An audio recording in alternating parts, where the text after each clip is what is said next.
you hear Dawn on the big board behind us. She's out here working today. But earlier today, she was talking about the hats and how they were a symbol of status. But then feathers and some other things started going into the hats, and that wasn't looked upon as so favorable. Take a look.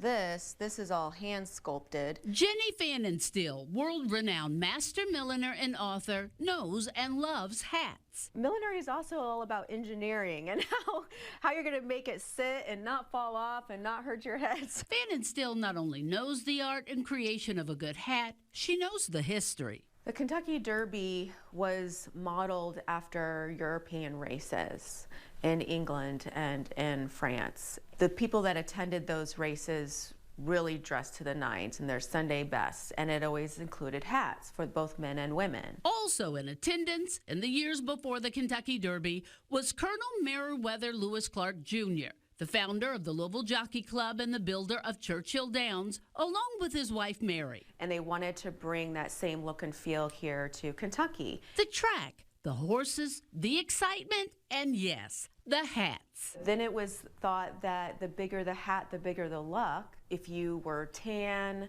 you worked in the fields, so wearing a brimmed hat to cover the sun from your skin showed that you were of a higher class. Fancier hats definitely showcased that you were of a higher stature, and people would literally put full birds on their hats. One bird species, the Carolina parakeet, the United States' only native parrot species, filled Kentucky skies and women's hats. They would capture them and stuff them, and in fact many birds went extinct because of the millinery trade back in the day. Louisville's last known Carolina parakeet can be found at Filson Historical Society.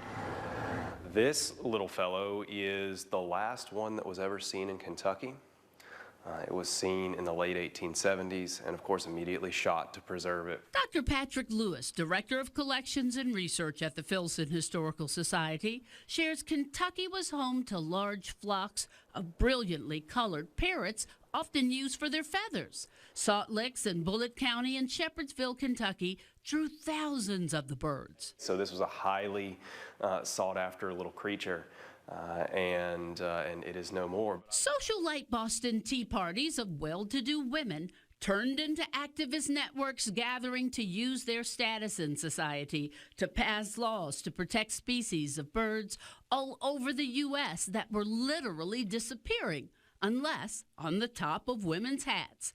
This later turned into the Audubon Society, and laws like the Migratory Bird Treaty Act and others were passed. Same thing happened with beaver, because the beaver almost went extinct from the millinery industry because beaver fur was being used for hats.